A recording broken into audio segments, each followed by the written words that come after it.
Hi friends, YouTube पर आप सभी का स्वागत है। दोस्तों, मैं फिर से आप सभी के सामने आज का जो एग्ज़ाम हुआ BE-VAE 181 का, उसका मैं आंसर की आप सभी के सामने लेकर आया हूं, जिससे कि आप जान पाए कि आप कितने नंबर का एग्ज़ाम में सही करके आए हैं। ओके, तो पहला प्रश्न एग्ज़ाम में पूछा गया था कि निश्चयवाद की संकल्पना किसने विकसित की थी। तो इसका राइट आंसर होगा 1, जो है फ्रीडरिक रेटरेजिल। ओके, दूसरा नंबर प्रश्न था कि निम्नलिखित में से कौन सा सतत संधारणीय विकास के लक्ष्यों में से एक नहीं है। तो इसका राइट आंसर होगा ऑप्शन नंबर 1, जलवायु क्रिया। समझ गए ना। इसके बाद तीसरा नंबर प्रश्न पूछा गया था कि निम्नलिखित में से कौन सा मानव द्वारा रूपांतरित पर्यावरण है। तो इसका राइट आंसर होगा ऑप्शन नंबर 2, अभयारण्य। क्या याद करेंगे? अभयारण्य। निम्नलिखित में से कौन सा मानव द्वारा रूपांतरित पर्यावरण है। तो ऑप्शन नंबर 2 जो है सही है। इसके बाद फोर्थ नंबर प्रश्न है कि निम्नलिखित में से कौन सा आहार श्रृंखला के एक स्थान या स्तर को बताता है। तो इसका राइट आंसर होगा ऑप्शन नंबर 3, यानी कि पोषी स्तर। इसके बाद है फिफ्थ नंबर प्रश्न, जो कि पूछा गया था कि जीवमंडल यानी बायोस्फीयर में जल घटक कहलाता है। तो इसका ऑप्शन नंबर 4 जो है सही है, जो कि दिया है जलमंडल। ओके, इसके बाद है 6 नंबर प्रश्न, पूछा गया था कि सल्फर चक्र उदाहरण है। सल्फर चक्र उदाहरण है। तो इसका राइट आंसर होगा ऑप्शन नंबर 3, यानी गैसीय और अवसादी चक्र दोनों का।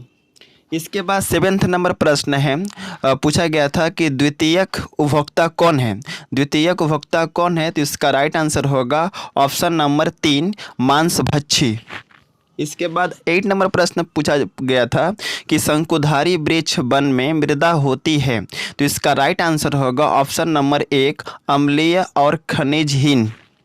इसके बाद 9th नंबर प्रश्न है, जो कि पूछा गया था कि कैमेलियन गैमीड और गेको पाए जाते हैं। ओके, तो इसका नंबर ऑप्शन नंबर 1 सही होगा, शीतोष्ण वर्षा प्रचुर वन में। 10th नंबर प्रश्न जो है पूछा गया है कि निम्नलिखित में से कौन सी स्पीसीज जाति अत्यधिक सांद्रित मूत्र का विसर्जन करती है और तापमान नियंत्रण के लिए जल का उपयोग नहीं करती है और मरुस्थल में पानी पिए बगैर जीवित रह सकती है। तो 10 का राइट आंसर होगा ऑप्शन नंबर 2, निशाचारी, कृंतक और रोडेंट। ओके, 10th का ऑप्शन नंबर 2 जो है सही है। इसके बाद 11 नंबर प्रश्न पूछा गया था कि असंलग्न जलीय जीव जो वायु जल अंतरा पृष्ठ पर रहता है वह कहलाता है। तो 11 का ऑप्शन नंबर 3 सही है, पटलक। इसके बाद 12 नंबर प्रश्न पूछा गया था कि जलीय संसाधनों के वैश्विक वितरण पर विचार करें तो मीठे जल का प्रतिशत कितना है। तो इसका राइट आंसर होगा ऑप्शन नंबर 1, 3% से कम। इसके बाद 13 नंबर प्रश्न है, पूछा गया है कि निम्नलिखित में से कौन सा अनवीनकरणीय संसाधन है। तो इसका राइट आंसर होगा 13 का ऑप्शन नंबर 4, वन। इसके बाद 14 नंबर प्रश्न है कि समुद्र जल की औसत लवणता होती है। ओके, तो 14 का ऑप्शन नंबर 2 सही होगा, 3.5%। इसके बाद 15 नंबर प्रश्न जो है पूछा गया है कि निम्नलिखित में से किसे खाद को मिलाने पर प्राप्त नहीं किया जा सकता। तो 15 का ऑप्शन नंबर 3 जो है सही है, जल धारण क्षमता में वृद्धि। क्या ऑप्शन नंबर जो 3 होगा वह सही होगा। इसके बाद 16 नंबर प्रश्न है, वह है निम्नलिखित में से कौन सा वन का सहायक पारितंत्र और प्रक्रिया कार्य का भाग नहीं है। तो 16 का राइट आंसर होगा ऑप्शन नंबर 4, कार्बन सिंक की भांति कार्य करता है। 17 नंबर प्रश्न है कि निम्नलिखित में से कौन सा वन अपरूपण का परिणाम है।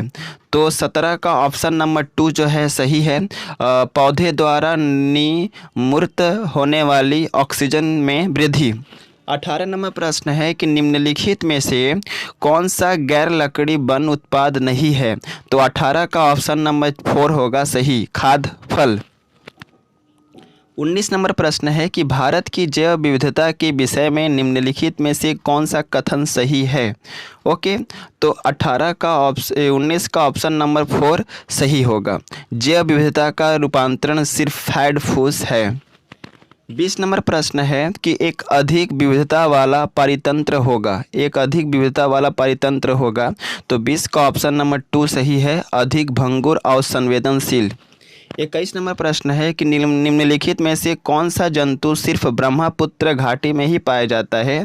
तो इसका राइट आंसर होगा ऑप्शन नंबर 4 हऊ बारा बस्टर्ड। इसके बाद 22 नंबर प्रश्न है जो है पूछा गया है निम्नलिखित में से कौन सा जैव विविधता का हॉटस्पॉट नहीं है। तो 22 का ऑप्शन नंबर 4 सही होगा, मध्य प्रदेश के विंध्य और सतपुड़ा क्षेत्र। 23 नंबर प्रश्न है प्राकृतिक गैस द्वारा भारत की कितनी ऊर्जा आवश्यकता की पूर्ति होती है। तो 23 का ऑप्शन नंबर 1 सही होगा, लगभग 7%। 24 नंबर प्रश्न है कि स्लज अपंग गैस में मुख्यतः होती है।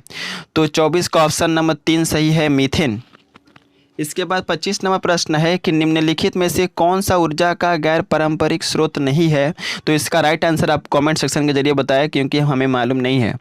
26 नंबर प्रश्न है कि निम्नलिखित में से कौन सा भारत में बड़े बांधों के निर्माण का प्रतिकूल प्रभाव नहीं है। तो 26 का 4th नंबर आंसर सही होगा, आसपास के क्षेत्र में भूजल स्तर में वृद्धि। 27 नंबर प्रश्न है पालन पोषण करना संरक्षण की एक उपयोगी तकनीकी है जो सफल पाई गई है। तो 27 का ऑप्शन नंबर 1 सही है, हुपिंग क्रेन में। 28 नंबर प्रश्न है कि तटीय क्षेत्रों में मैंग्रोव सदाबहार क्षेत्र इसके रूप में कार्य करके अपरदन को रोकते हैं। तो 28 का ऑप्शन नंबर 4 सही है, प्राकृतिक पुनः भरण जलभर। 29 नंबर प्रश्न है कि निम्नलिखित में से कौन सी भारत की एक आक्रामक प्रजाति नहीं है। तो इसका राइट आंसर होगा ऑप्शन नंबर 4 नीम का पेड़। 30 नंबर प्रश्न है कि बफर जोन संरक्षित क्षेत्रों में महत्वपूर्ण भूमिका निभाता है। निम्नलिखित में से कौन सा बफर जोन का एक महत्वपूर्ण कार्य नहीं है। तो 31 का ऑप्शन नंबर 1 सही होगा। ओके, इसके बाद है 31 नंबर प्रश्न कि श्वसनशील निलंबित कणकीय पदार्थ का साइज होता है। तो 31 का ऑप्शन नंबर 1 सही है, 1 से 10 मिलीमीटर। 32 नंबर प्रश्न है डैश आहार श्रृंखला में एक कड़ी से दूसरी में प्रदूषकों की सांद्रता में होने वाली वृद्धि की परिघटना है। तो 32 का ऑप्शन नंबर 3 सही है, जैव सांद्रता। 23 नंबर प्रश्न है कि निम्नलिखित में से कौन सा प्राथमिक प्रदूषक है। 33 नंबर प्रश्न जो है तो 33 का ऑप्शन नंबर 3 सही होगा, कार्बन डाइऑक्साइड। 34 नंबर प्रश्न है BOD का उच्च स्तर इंगित करता है। तो इसका ऑप्शन नंबर 3 सही होगा, जल में घुली हुई ऑक्सीजन के बढ़ते स्तर को। 35 नंबर प्रश्न है भूमिगत निस्तारण को इसके निस्तारण के लिए वरीयता दी जाती है। तो 35 का ऑप्शन नंबर 2 सही है, रेडियोधर्मी नाभिकीय अपशिष्ट। 36 नंबर प्रश्न है एकल उपयोग प्लास्टिक के बारे में नीचे दिए गए कथनों को पढ़िए और सही विकल्प को चुनिए। तो 36 का राइट आंसर होगा ऑप्शन नंबर 2। 37 नंबर प्रश्न है जलाशयों में सुपोषण किसके द्वारा होता है। तो इसका राइट आंसर होगा ऑप्शन नंबर 2 सल्फेटो और नाइट्रेटो। 38 नंबर प्रश्न है क्लोरोफ्लोरोकार्बन के लिए निम्नलिखित में से कौन सा सत्य नहीं है। तो इसका राइट आंसर होगा ऑप्शन नंबर 4। इसके बाद 39 नंबर प्रश्न है ओजन की सांद्रता को मापने के लिए निम्नलिखित में से किसका उपयोग किया जाता है। तो 39 का ऑप्शन नंबर 3 सही होगा, डोब्सन। 40 नंबर प्रश्न है वायुमंडलीय गैसों द्वारा अवशोषित किए जाने वाले सौर विकिरण का लगभग प्रतिशत क्या होता है। तो 40 का ऑप्शन नंबर 1 सही होगा, 10%। 41 नंबर प्रश्न है हमारे संविधान में पर्यावरणीय संरक्षण का प्रावधान किया गया था, वर्ष कितना में। तो ऑप्शन नंबर 1 सही है, 1976 में। 42 नंबर प्रश्न है वन्य जीव संरक्षण अधिनियम कब लागू किया गया था। तो ऑप्शन नंबर 4 सही है, 1972। 43 नंबर प्रश्न है, निम्नलिखित में से कौन सा उद्योग केंद्रीय प्रदूषण नियंत्रण बोर्ड द्वारा चिन्हित 17 प्रदूषणकारी उद्योगों की श्रेणी में नहीं है? तो 43 का ऑप्शन नंबर 2 सही होगा, तेल शोधक कारखाने। 44 नंबर प्रश्न है, क्या 2100 तक विश्व जनसंख्या के हो जाने की संभावना है? कितना अरब? 44 नंबर का सही आंसर नहीं मिला, आप कमेंट सेक्शन के जरिए बताइए। 45 का प्रश्न है, 45 का ऑप्शन नंबर 2 सही होगा। ओके, इसके बाद है 46 नंबर प्रश्न, भारत का निम्नलिखित में से कौन सा क्षेत्र भूकंपीय क्षेत्र में नहीं आता है? इसका ऑप्शन नंबर 3 सही होगा, आसाम। 47 नंबर प्रश्न है, चंडी प्रसाद भट्ट संबद्ध रहे हैं, तो इसमें कौन सा ऑप्शन, इसका कौन सा आंसर सही होगा? तो 47 का ऑप्शन नंबर 3 सही होगा, चिपको आंदोलन से। 48 नंबर प्रश्न है, यह शिक्षण या मत के सभी सजीवों के भले ही वे जीव उपयोगी हो या न हो कुछ मूल्य, महत्व और अधिकार है का अभिप्राय है? तो ऑप्शन नंबर 48 का ऑप्शन नंबर 1 सही होगा। ओके, जैव केंद्रितवाद। 49 नंबर प्रश्न है, गैर अंग्रेजी भाषी समुदायों में संप्रेषण के लिए सिर्फ अंग्रेजी भाषा सामग्री का उपयोग करना इसका एक उदाहरण है? तो ऑप्शन नंबर 49 का ऑप्शन नंबर 3 सही होगा, भौगोलिक असमानता। 50 नंबर प्रश्न है, निम्नलिखित में से कौन सा एनविस का एक केंद्र नहीं है? तो इसका राइट आंसर होगा option number 3, TIFR Mumbai. Okay, तो आई थिंक आप लोगों को इस वीडियो में समझ में आ गया होगा, और कमेंट सेक्शन के जरिए बताइए कि आप कितने नंबर सही करके आए हैं। ओके।